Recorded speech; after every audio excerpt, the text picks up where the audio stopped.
الحمدللہ رب العالمین والصلاة والسلام علی سید الانبیاء والمرسلین نبینا محمد وعلی آلہ وصحبہ اجمعین اما بعد۔ محترم ناظرین کرام، پچھلی نشست کے اندر نبی صلی اللہ علیہ وسلم کی ولادت کے تعلق سے اور آپ صلی اللہ علیہ وسلم کی ولادت کے وقت کس طرح کے معجزات کا ظہور ہوا اس پر ہماری گفتگو چل رہی تھی۔ انشاءاللہ اس نشست کے اندر آپ صلی اللہ علیہ وسلم کی نبوت کی چند علامتوں اور ان نشانیوں کے بارے میں ہماری گفتگو ہوگی جو صحیح روایتوں سے ثابت ہیں کہ آپ صلی اللہ علیہ وسلم کی بعثت سے پہلے وہ کون سی نشانیاں تھیں جو نبوت کے طور پر آپ کی بعثت کے لیے کارگر ثابت ہوئی، اور لوگوں کے اندر آپ صلی اللہ علیہ وسلم کی بعثت سے پہلے یہ بات مشہور تھی کہ ایک نبی مکہ کے اندر آنے والا ہے۔ چنانچہ ان واقعات کا ہم جائزہ لیتے ہیں جو صحیح روایتوں سے ثابت ہے، انشاءاللہ ہم انہی کے بارے میں گفتگو کریں گے۔ چنانچہ اہل کتاب کے یہاں تورات اور انجیل کے اندر متواتر کے ساتھ آپ کی نبوت کی نشانیوں اور بشارتوں کے بارے میں تفصیلی گفتگو آئی ہوئی ہے، اور قرآن نے باقاعدہ اس کا ذکر کیا ہے۔ حضرت عیسیٰ علیہ السلام کی زبانی وہ مبشرم برسول یاتی من بعدی اسمہ احمد کہ میں ایک رسول کی خوشخبری دینے کے لیے آیا ہوں جو میرے بعد آئے گا جس کا نام احمد ہوگا۔ ابن اسحاق نے باقاعدہ ایک باب باندھا۔ ابن اسحاق کے بارے میں جانتے ہیں کہ سیرت کے اندر سب سے پہلے انہوں نے مفصل کتاب لکھی ہے جس کے اندر نبی صلی اللہ علیہ وسلم کی بعثت سے پہلے بھی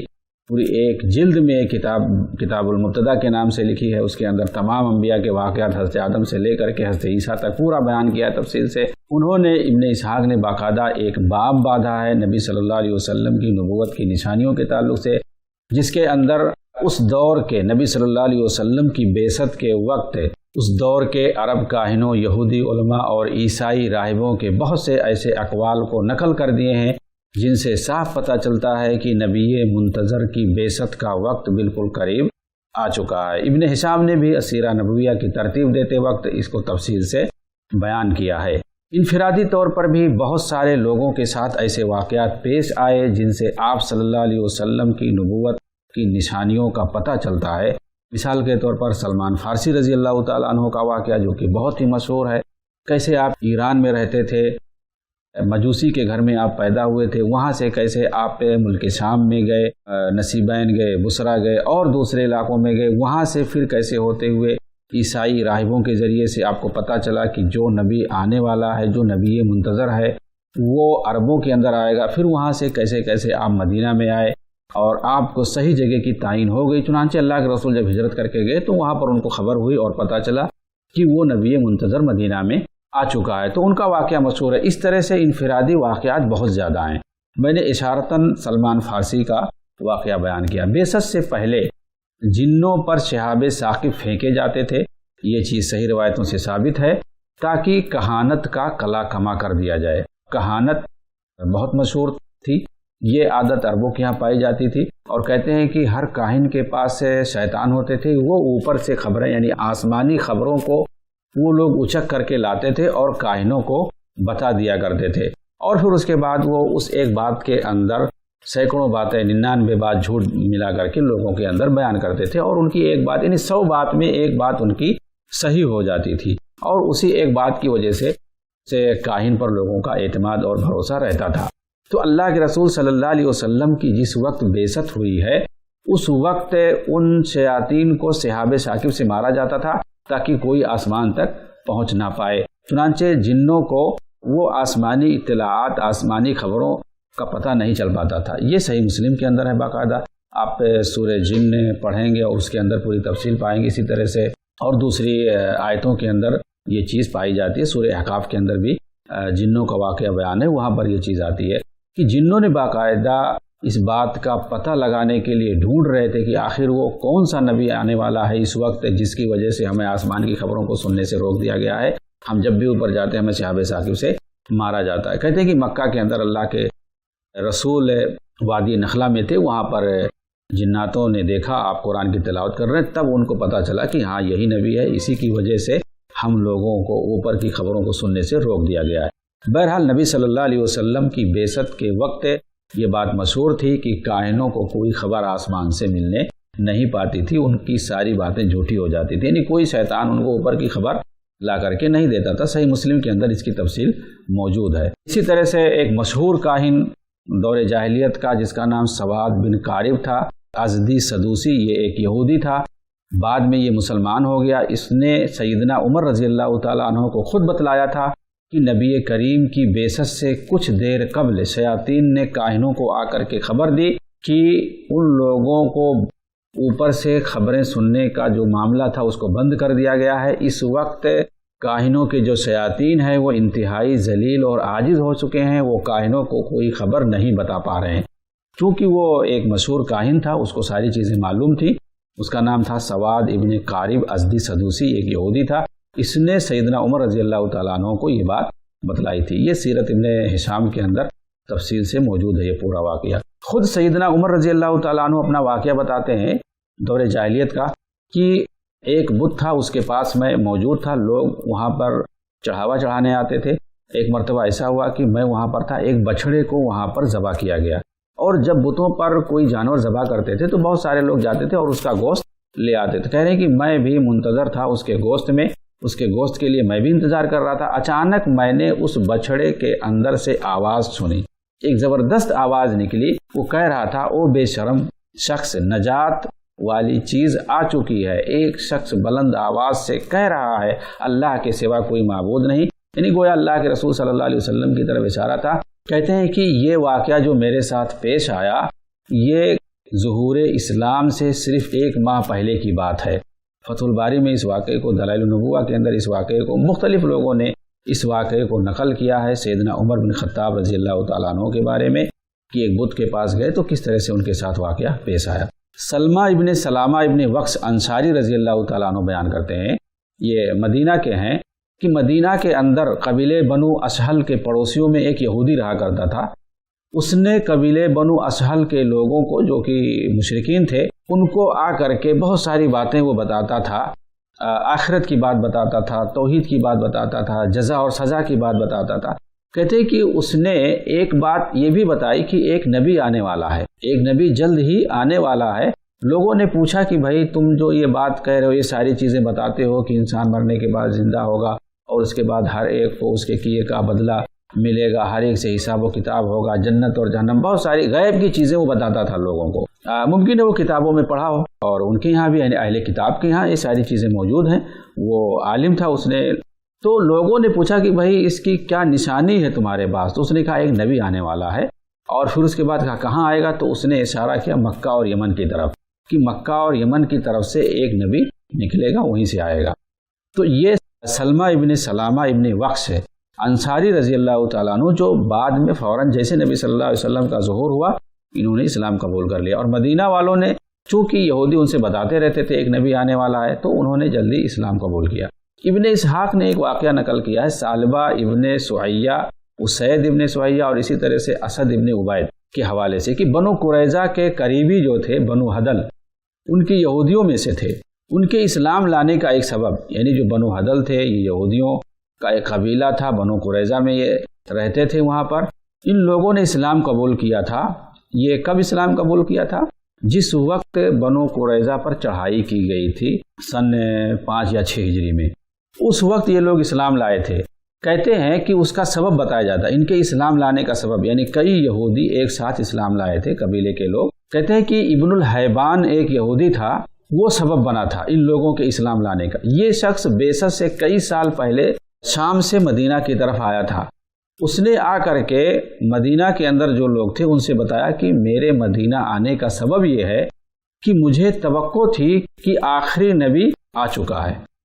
اور میں آ کر کے یہاں پر اس کی پیروی کروں گا، میں اس کی پیروی کرنے کے ارادے سے یہاں پر آیا تھا۔ اس نے یہودیوں کو تاکید کی کیونکہ ابھی نبی یہاں پر آیا نہیں ہے، میں جا رہا ہوں واپس، جب وہ نبی یہاں مدینہ میں پہنچے گا تو تم اس نبی کی ضرور پیروی کرنا، اس کام میں کوئی شخص تم سے سبقت نہ لے جائے، یعنی سب سے پہلے تم اسلام قبول کر لینا، اس نبی کی بات مان لینا۔ تو ابن الحیبان نامی یہودی جو ملک شام سے مدینہ آیا تھا اور اس نے آ کر کے یہودیوں سے بات بتلائی کہ میں یہاں پر آیا تھا، مجھے پتہ چلا یہ ساری نشانیاں یہاں مدینہ کے اندر پائی جاتی ہیں۔ اس کو پہلے یثرب لوگ کہتے تھے کہ یثرب کے اندر تمام نشانیاں پائی جاتی ہیں جو میں نے پڑھی ہیں کہ نبی یہیں پر آئے گا اور یقیناً یہیں پہ آئے گا، اور میں اسی کی پیروی کرنے کے لیے آیا تھا، لیکن ابھی یہاں پر پہنچا نہیں ہے، یہاں پر جب آئے گا وہ نبی تو تم لوگ اس کی ضرور پیروی کرنا، کوئی تم سے سبقت نہ لے جائے۔ اس نے انہیں آپ صلی اللہ علیہ وسلم کی بعض نشانیاں بھی بتائی تھی۔ بنو قریظہ کے محاصرے کے دوران وہ سارے یہودی جن سے اس نے نشانیاں بتائی تھی اور نبی صلی اللہ علیہ وسلم کے آنے کی بات کہی تھی، جب بنو قریظہ کے وہ لوگ نبی صلی اللہ علیہ وسلم کے اندر ان تمام نشانیوں کو دیکھا تو سارے لوگ مسلمان ہو گئے۔ ابن ہشام نے سیرہ کے اندر اس واقعے کو تفصیل سے نقل کیا ہے، اور صحیح بخاری اور صحیح مسلم کے اندر بھی اس طرح کا واقعہ ملتا ہے، اشارہ ملتا ہے کہ بنو قریظہ کے بعد افراد رسول اللہ صلی اللہ علیہ وسلم سے آ کر ملے تھے اور وہ مسلمان ہو گئے تھے۔ صحیح بخاری کے اندر کتاب المغازی میں اللہ کے رسول سے اس طرح کا واقعہ مروی ہے کہ بنو قریظہ کے کچھ لوگ، یعنی اشارتاً مروی ہے، تفصیل نہیں مروی ہے، تفصیل اس کی پوری ابن ہشام نے کتاب السیرہ کے اندر، السیرہ نبویہ کے اندر ذکر کیا ہے۔ تو اس طرح سے ہمیں اس واقعے کی تائید صحیح بخاری سے مل جاتی ہے۔ اس طرح سے سلمان فارسی کا واقعہ مشہور ہے، جیسا کہ بتایا گیا کہ کیسے وہ دین حق کی تلاش میں نکلے اور پھر ملک شام ہوتے ہوئے مدینہ میں آئے، پھر اللہ کے رسول صلی اللہ علیہ وسلم سے ان کی ملاقات ہوئی اور فوراً آپ نے اسلام قبول کیا۔ ورقہ ابن نوفل اور زید ابن عمرو ابن نفیل بھی مکہ سے نکلے تھے دین حق کی تلاش میں، یہ دونوں مکہ میں رہتے تھے، دونوں قریشی ہیں۔ ورقہ ابن نوفل کے بارے میں کہا جاتا ہے کہ دین حق کو تلاش کرتے کرتے وہ نصرانی ہو گئے تھے، لیکن زید ابن عمرو ابن نفیل یہ نصرانی نہیں ہوئے تھے بلکہ دین حنیفیت پر باقی تھے، اور دونوں قریش کے تھے۔ یہ مکہ سے نکلے تھے، ملک شام گئے تھے، شہر موصل تک یہ لوگ گئے تھے، اور وہاں ایک راہب سے ان کی ملاقات ہوئی تھی۔ اس نے ان سے کہا تھا کہ جو چیز تم لوگ تلاش کرنے کے لیے نکلے ہو اور جس کی فکر کر رہے ہو وہ تو تمہارے علاقے کے اندر عنقریب ظاہر ہونے والا ہے۔ اس طرح اس نے اس عیسائی راہب نے ان لوگوں سے بات بتائی تھی، ورقہ بن نوفل سے، اور اسی طرح سے زید ابن عمرو ابن نفیل سے۔ زید ابن عمرو ابن نفیل کے بارے میں بتایا جاتا ہے کہ بعثت سے کچھ سال پہلے ان کا انتقال ہو گیا، نبی صلی اللہ علیہ وسلم کی بعثت سے پہلے یہ مر گئے، لیکن ورقہ ابن نوفل نے نبی صلی اللہ علیہ وسلم کی بعثت کا زمانہ پایا تھا، لیکن وہ مسلمان ہوئے تھے، آپ صلی اللہ علیہ وسلم پر ایمان لائے تھے یا نہیں لائے تھے، اس کے بارے میں کوئی صحیح روایت نہیں ملتی ہے۔ البتہ انہوں نے اس بات کا اقرار کیا تھا کہ میں تمہاری ضرور مدد کروں گا، میں تمہاری ضرور تائید کروں گا جس وقت تمہیں تمہاری قوم مکہ سے نکال دے گی۔ ایک یہودی عالم زید ابن سونا اس کا نام ہے، وہ کہنے لگا میں نبوت کی تمام نشانیاں محمد کے چہرے مبارک میں دیکھ چکا ہوں، صرف 2 باتیں باقی ہیں۔ پہلی بات، آپ کا حلم آپ کے غصے پر غالب ہوگا، یعنی آپ بردبار اور رحم دل زیادہ ہوں گے بنسبت غضبناک ہونے کے، اور اسی طرح سے آپ سے جس قدر جہالت آمیز سلوک کیا جائے گا اتنا ہی آپ کے حلم میں، بردباری میں اضافہ ہوگا۔ یہ دونوں چیزیں ابھی دیکھنا باقی ہیں۔ پھر کچھ عرصہ کے بعد جبکہ وہ آپ کے ساتھ رہا، یہ دونوں نشانیاں بھی اس نے دیکھ لیں، اور جب ثابت ہو گیا تو پھر وہ مسلمان ہو گیا۔ اسی طرح سے عامر ابن ربیعہ عدوی کے بارے میں بتایا جاتا ہے، ان کے مسلمان ہونے کے لیے کہا جاتا ہے کہ جو زید ابن عمرو ابن نفیل تھے مکہ کے اندر، اور یہ سعید ابن زید جو کہ عمر ابن خطاب رضی اللہ تعالیٰ عنہ کے بہنوئی ہیں، انہی کی یہ والد محترم ہیں، زید ابن عمرو ابن نفیل، اور سعید ابن زید جو ان کے لڑکے تھے یہ عشرہ مبشرہ میں شامل ہیں۔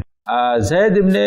عمرو ابن نفیل کہا کرتے تھے کہ وہ ایک نبی کا انتظار کر رہے ہیں، کیونکہ یہ ملک شام گئے تھے، شہر موصل گئے تھے، وہاں کے عیسائیوں نے ان کو خبر دی تھی کہ ایک نبی آنے والا ہے، تو وہ کہہ رہے ہیں کہ میں ایک نبی کا انتظار کر رہا ہوں جو اسماعیل کی اولاد عبد المطلب کی نسل سے ہوگا۔ یعنی ان کو اتنی تفصیل باقاعدہ معلوم تھی کہ مطلب کہاں سے پیدا ہوگا، کہاں ہوگا، اسماعیل کی نسل سے ہوگا، حتیٰ کہ عبد المطلب کی نسل سے ہوگا۔ اور ظاہر سی بات ہے عبد المطلب کے بعد ان کا لڑکا عبداللہ اور پھر ان کے نسل سے اللہ کے رسول صلی اللہ علیہ وسلم پیدا ہوئے، اور یہ بھی کہا کہ اس کا نام احمد ہوگا، لیکن امید نہیں کہ وہ اسے پا سکیں، یعنی مطلب کہہ رہے ہیں کہ پتہ نہیں میں پا سکوں گا یا نہیں پا سکوں گا اس نبی کو،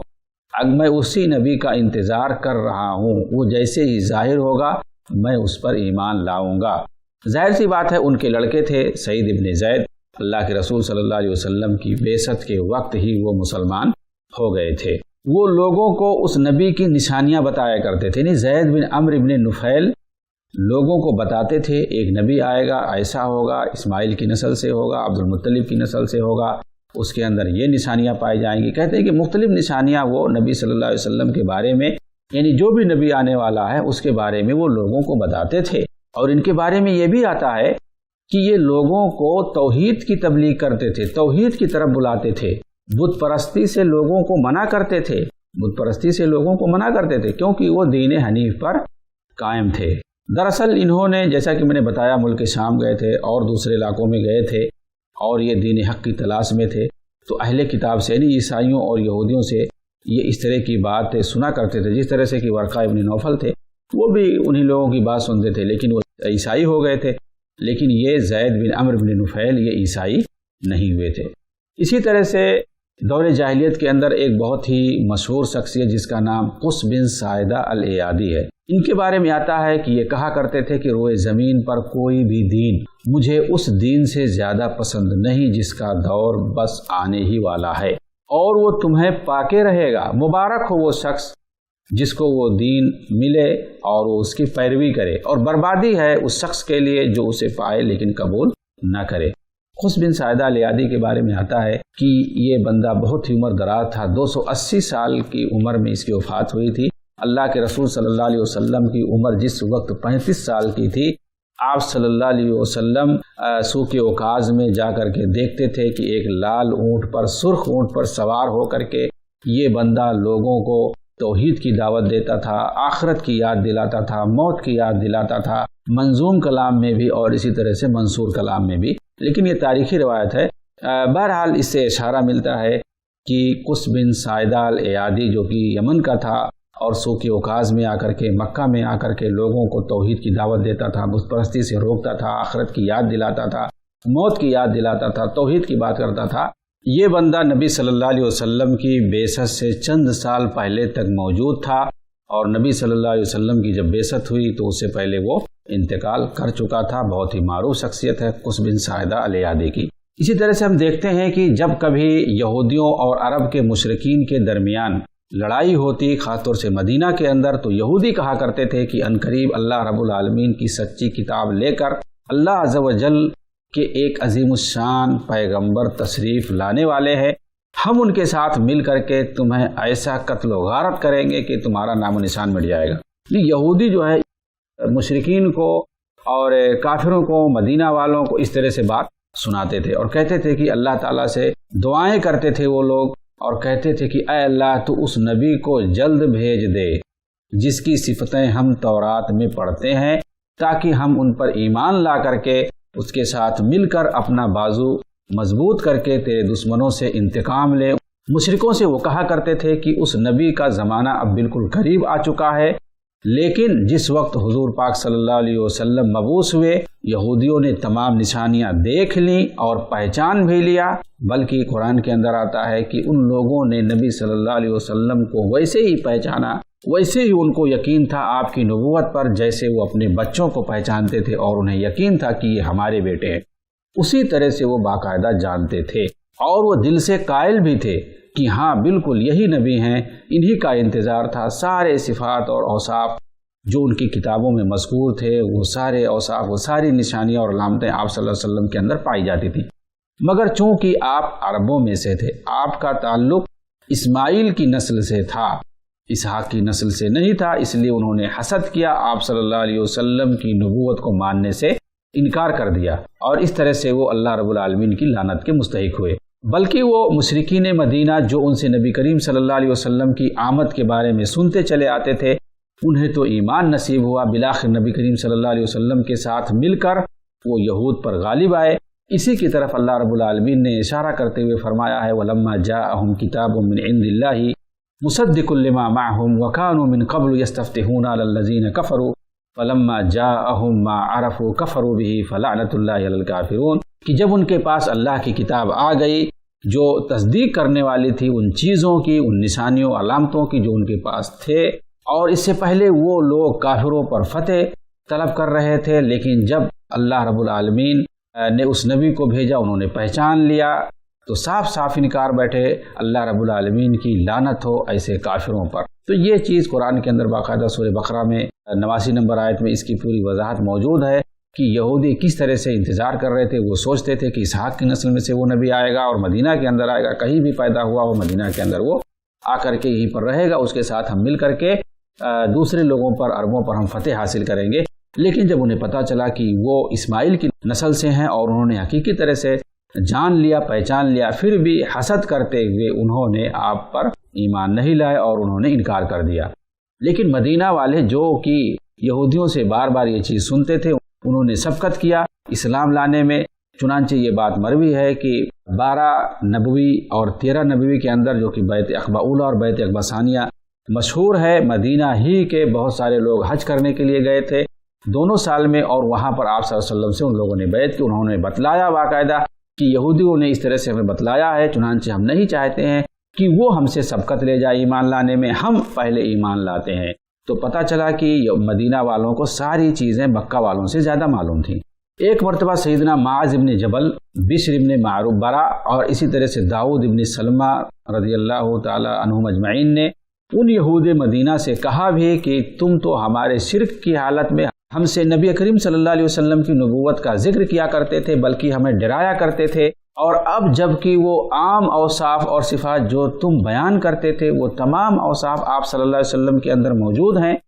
پھر بھی تم خود کیوں نہیں ایمان لاتے؟ آپ صلی اللہ علیہ وسلم کا ساتھ کیوں نہیں دیتے؟ تو سلام ابن مسکم نے جواب دیا، جو کہ یہودی عالم تھا، کہ ہم اس بارے میں نہیں کہتے تھے۔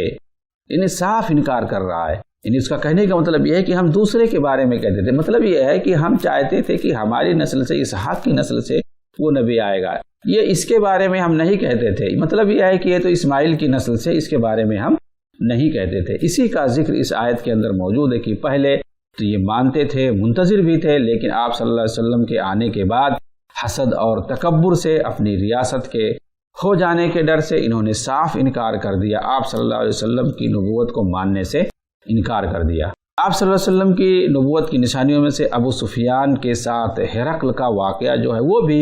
ایک واضح دلیل ہے، خصوصاً ہرقل کی یہ بات کہ ابو سفیان جو باتیں تم نے بتائی ہیں اگر سچی ہیں تو وہ شخص میرے اس پائے تخت پر حکمرانی کرے گا۔ صحیح بخاری کے اندر کتاب الجہاد میں پورا واقعہ مذکور ہے کہ کیسے ابو سفیان اور شاہ روم ہرقل کے درمیان کس طرح سے گفتگو ہوئی تھی، اور شاہ روم یعنی ہرقل نے بہت سارے سوالات ابو سفیان سے کیا تھا، اور ابو سفیان نے پورا جواب دیا تھا۔ تو اس نے آخر میں یہ تبصرہ کیا، یہ کمنٹ کیا شاہ روم نے کہ اگر تم نے جو باتیں بتائی ہیں وہ سچی ہیں تو یہ سمجھ لو کہ میرا یہ پائے تخت یعنی میری سلطنت پر بھی ایک دن اس کا قبضہ ہو جائے گا۔ مختصر یہ کہ یہودی اور عیسائی علماء رسول اللہ صلی اللہ علیہ وسلم کو آپ کی بعثت سے پہلے ہی آپ کے اوصاف کے باعث جانتے تھے۔ تورات اور انجیل میں آپ کے اوصاف اور آپ کے زمانے بعثت کا واضح ذکر موجود تھا۔ قرآن مجید نے بھی اس حقیقت کی طرف مختلف آیتوں میں اشارہ کیا ہے۔ اسی بنا پر کئی یہودی جن میں عبداللہ ابن سلام رضی اللہ عنہ نمایاں ہیں، اور اسی طرح سے کئی عیسائی جن میں نجاسی بادشاہ نمایاں ہے، یہ سب مسلمان ہو گئے، اور جو مسلمان نہیں ہوئے ان کے پیش نظر صرف اپنے سیاسی و مالی مفادات تھے، اسی باعث وہ اسلام قبول کرنے سے رکے رہے۔ جیسے کہ ہوئی ابن اخطب کا ذکر آتا ہے، اسی طرح سے شاہ روم ہرقل کا ذکر آتا ہے، اسی طرح سے شاہ مصر مقوقس کا ذکر آتا ہے۔ ان سب لوگوں نے جو اسلام لانے سے انکار کیا، حقیقت کو جاننے کے باوجود بھی ان کے پیش نظر یہی حکومت اور ریاست اور دنیا پرستی تھی۔ اس کے علاوہ بھی چند نشانیاں ہیں جو صحیح سند سے ثابت ہیں، انشاءاللہ ہم اگلی نشست میں اس کو بیان کریں گے۔ اس نشست میں بس اتنا ہی، اگلی نشست تک کے لیے اجازت دیجیے۔ وآخر دعوانا ان الحمدللہ رب العالمین، والسلام علیکم ورحمۃ اللہ وبرکاتہ۔ دین کی بات عام کرنے میں i+ TV کی مدد کریں۔ پے ٹی ایم یا گوگل پے کے لیے ہمارے نمبرز پر ٹرانسفر کریں۔